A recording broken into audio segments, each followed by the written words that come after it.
Hey guys, welcome back to Flawless Exotic Creations. We appreciate having you guys here so much. But here we try to really put out quality, educational, informational content. We try to cross our T's, dot our I's. If you've been watching us for a while, you guys know that we come from a law enforcement background, and in that job, we had to deal with a lot of people at their worst moments, you know, in their time of need. Sometimes they were down and out, and we had to provide them with assistance. We had to become, you know, troubleshooters. You know, we had to circumvent certain issues that may arise. And all that experience out there in the real world allowed us to come over here in the reptile world and to really enjoy ourselves, have fun, be very laid back and transparent at the same time with you guys, where, you know, certain things we can take, we can joke, we can have a lot of fun. We have a blast when you guys see Audra and I on camera, but we are literally having so much fun doing what we do. We also like to put the disclaimer out there for you guys, is this is just our experience. You know, this is year 3. This is our approach to the community. And we also feel like we would be doing a disservice if we didn't provide the content, the videos, the information, the things that we pretty much come across. So hopefully you're enjoying your time watching our content. If you do, can you comment down below if you're having fun, if you're enjoying some of it? It will be greatly appreciated. So in this video today, we're gonna dig into supply and demand. You hear it all the time. We say it a lot over on Flawless Crested Geckos. We've been on Flawless Crested Geckos for 9 years now.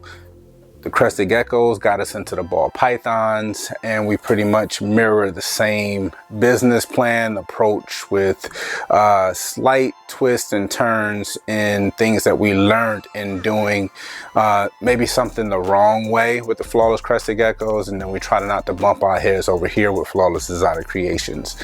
Now, briefly, if you want an example, when we started Flawless Crested Geckos, we were very apprehensive about certain decisions. Anxiety was at an all-time high. We were broke, but we were enjoying ourselves, and the Crested Geckos brought us together, even more so in our relationship as a family. Audra worked at a different department than I worked, so we would see each other in passing. We didn't spend a whole lot of quality time together. Our career paths at that moment was very stressful on our family life. So we don't want to paint a picture that breeding crested geckos is easy, because it's not. In a lot of ways, I feel that crested geckos are a lot more difficult even than ball pythons when it comes to the business side of it. But you deal with a lot of the same challenges, right? Supply, demand.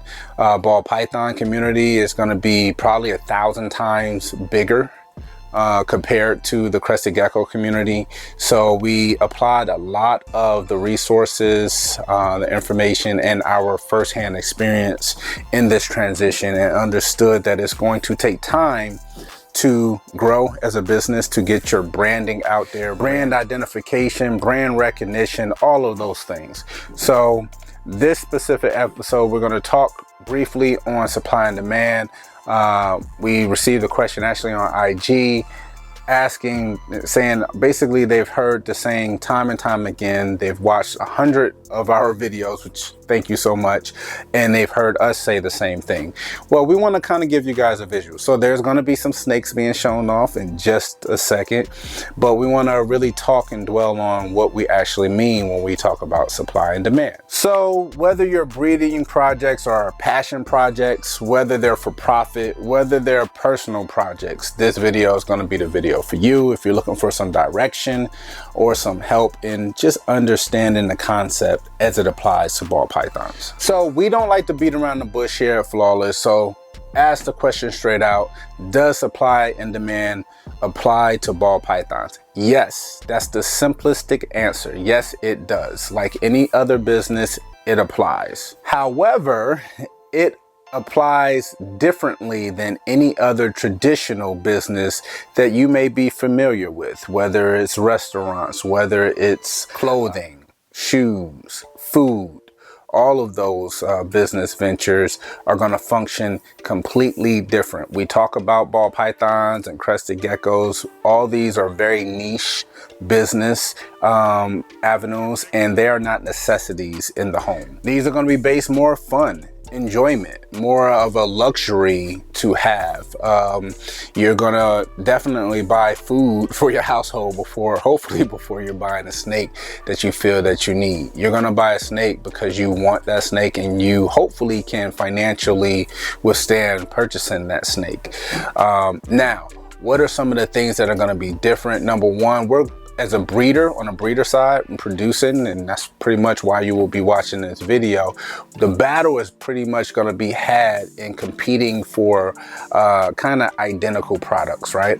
If you have an identical product, if you have a clown or pot, the genes don't really matter for this specific example, but if you have a clown and someone else has a clown, then you're trying to sell your clown before the next person sells their clown. A lot of things that come into play with that will be brand recognition, brand ID. Who are your customer base? How big is your reach? You can have all the supply in the world, but if you have no means of delivering that supply to the actual customer that's looking for it, then you're kind of in a lose-lose situation regardless.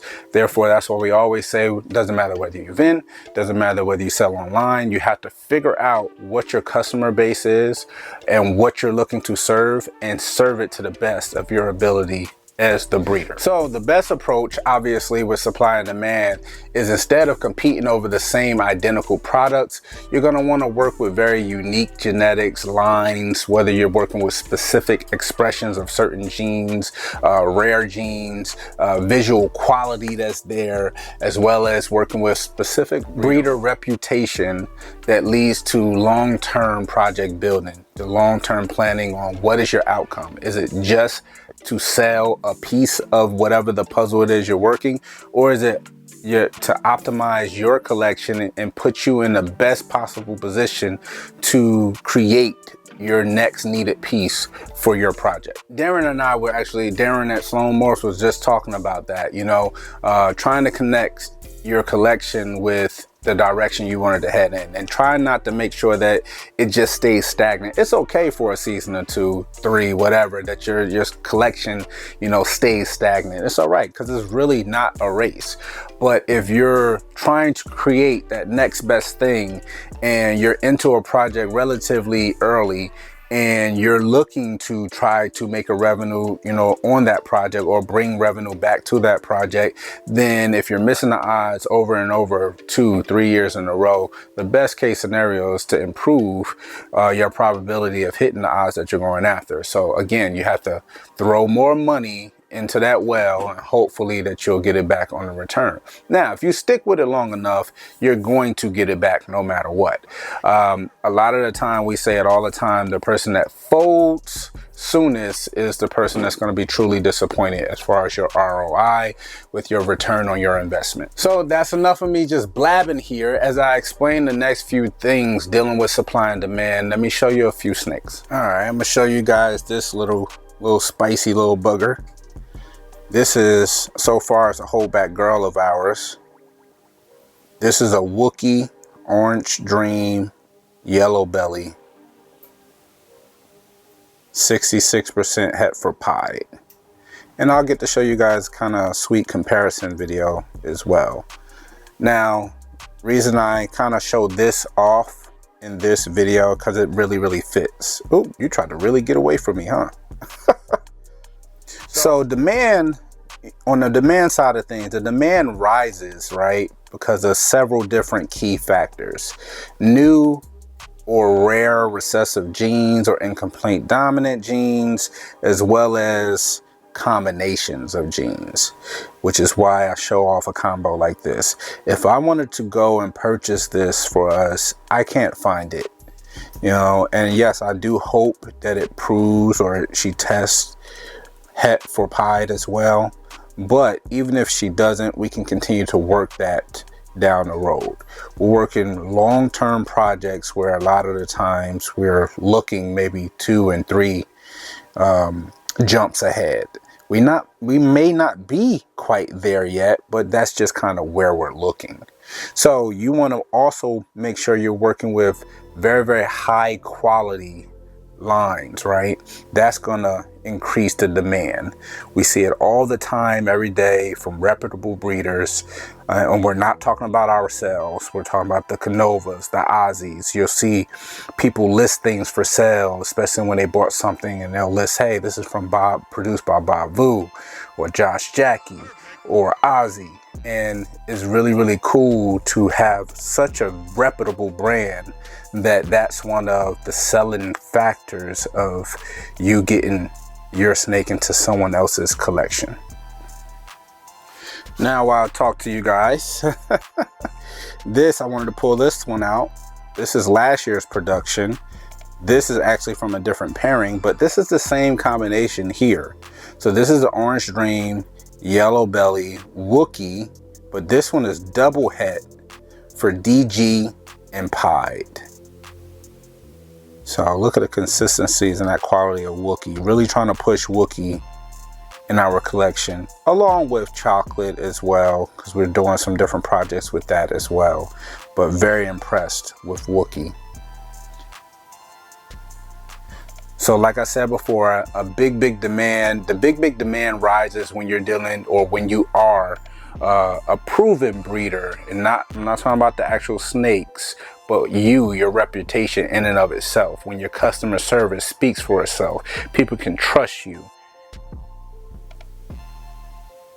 All right, and here, hopefully you don't see me get tagged. These are also last year's productions, something that's very rare and really impossible at the moment to find. I'm sure they're going to be making them very, very soon, but what you're looking at is ODYB, both of them 1.1 triple het monsoon hypopods. There were a few more females as well, but I believe had 2 males and 4 females in this project, just trying to increase our odds on gold animals down the line on what we're planning to create. And they are literally glowing. Can't wait to hit some of these combos at some point in the triple visual. Am I saying that these are guaranteed to get me there? No, this is not guaranteed to get us there, but it is a high probability that at least we're in the game. So what else increases demand? Stunning, clean, vibrant visualization of certain combinations, as well as, photography, the behind the scene logistics. That's going to increase demand to a certain extent as well. Projects with future pairing value similar to these. Like I said before, this does not guarantee that us breeding these two together when they reach breeding size is going to guarantee that we hit the triple visual. No, but at least we're in the game. At least we're there. Hopefully at some point we'll produce the triple visual with incomplete dominance at play as well, and hopefully come out on top. Here's another gorgeous beauty. This is an acid banana spot nose leopard clown. Beautiful, beautiful, beautiful girl we have growing up. Pleasure to look at in that tub. Oh my God, we love having her. She's a little spicy. Hopefully you guys don't see me get bit.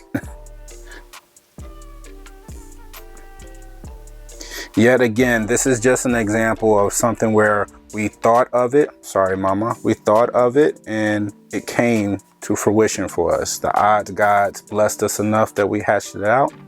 And this is another one that we cannot go out and purchase. So again, if we missed the odds here, we would have had to try again, because we wouldn't be able to double back around and go buy what we missed the odds on. Something very, very important when you're thinking about supply and demand. So the demand is out there for very rare, specific genes, combinations, and we just have to work on producing the correct supply. back up top. So as I was explaining earlier, one of the main things that really has led to the market the way it is, you know, supply and inventory being the way it is oversupply, right? If you're trying to produce something that you really want to keep, then keep chasing that. That's fine. Now, if it's already out there on the market, there has to be a measuring stick that you're going by. Is there a price threshold? Is there just a certain level of breeder that you're only willing to purchase from? All these things are variables that's out there at play in your decision making. But if you're planning on trying to produce a certain combo where that exact same combo is out there available $150, $200, $300, and you're trying to breed for that, whether you're trying to do 2 or 3 clutches, whatever it may be, then unfortunately you may find yourself kind of in a pickle, because once you hit it and you hit it over and over again, you may have your 2 or 3 holdback animals, but now you're wondering why you can't move the other 10. And you can't move the other 10 because now you just moved the inventory numbers that's available to the masses from 1,000 to 1,010. And you have to now wait and be found by the customer looking specifically for that combination. A better way to approach it would be to use your resources slightly differently.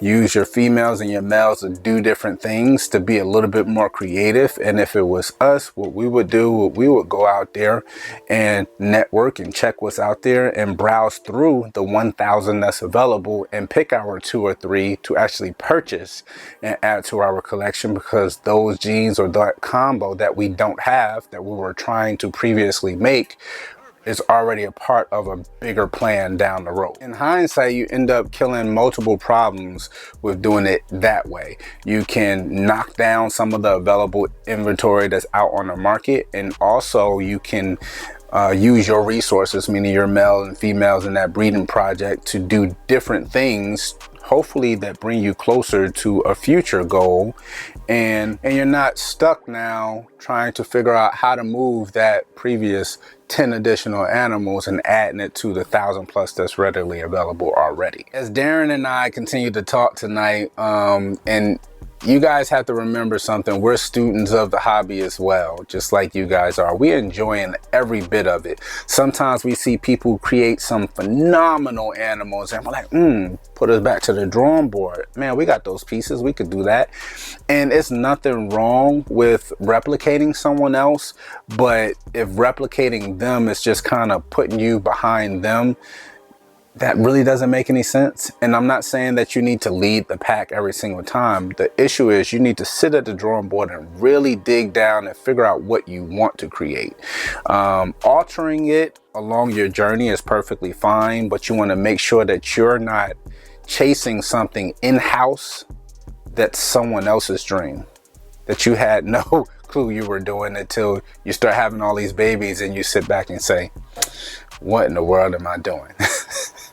So hopefully this video has helped you guys out. If anything, at least it was informational. Again, we don't try to claim that we know everything, because we don't.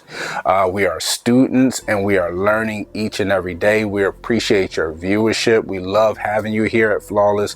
So hit that subscribe button, hit that notification bell. We really appreciate it. It's Will. Flawless is out of creations, and we out.